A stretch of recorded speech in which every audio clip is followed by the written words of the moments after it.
Monsieur le ministre des Affaires étrangères de la République française, Monsieur le ministre des Affaires étrangères de la République fédérale d'Allemagne, Excellences, Mesdames et Messieurs.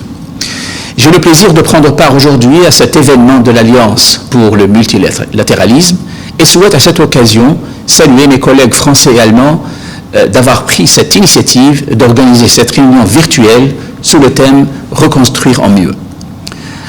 Cette réunion coïncide avec la célébration du 75e anniversaire des Nations Unies, moment clé pour promouvoir le multilatéralisme. Depuis son lancement en 2019, l'Alliance œuvre pour la promotion de l'action collective et la défense du système multilatéral.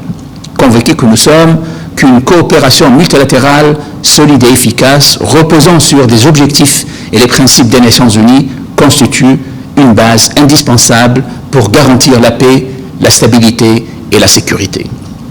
Notre monde fait face aujourd'hui à des problèmes de plus en plus fragmentés que nous avons parfois tendance, malheureusement, à vouloir souvent régler par des solutions fragmentées. Et c'est là le meilleur exemple du multilatéralisme maltraité par des égoïsmes de plus en plus en vogue et porteurs d'ingrédients de tension et de crise. La Tunisie demeure attachée aux valeurs du multilatéralisme, qu'il soit global ou sous-régional, seul cadre pour concevoir et parvenir à des solutions concertées aux multiples menaces et défis que confronte notre monde. Notre pays continuera ainsi à défendre une ONU efficace et proactive qui ne soit pas en marge mais au centre de la gouvernance mondiale.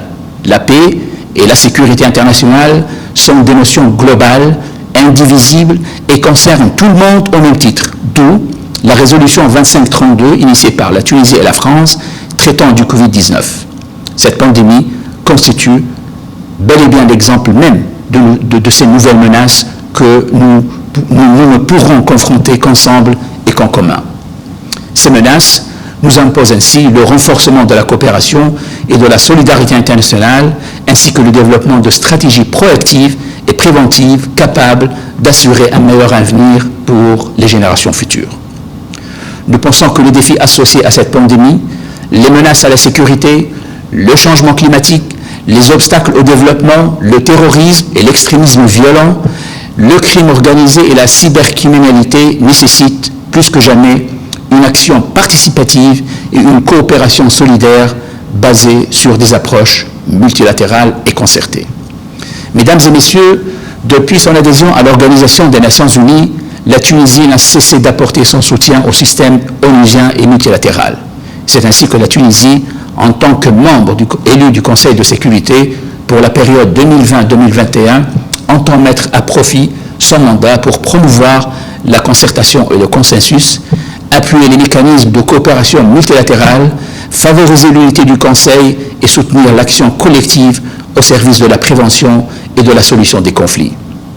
C'est dans le droit fil de cet élan de défense et de promotion des principes fondateurs de l'ordre mondial que s'inscrit notre adhésion à l'Alliance pour le multilatéralisme. Je vous remercie pour votre attention.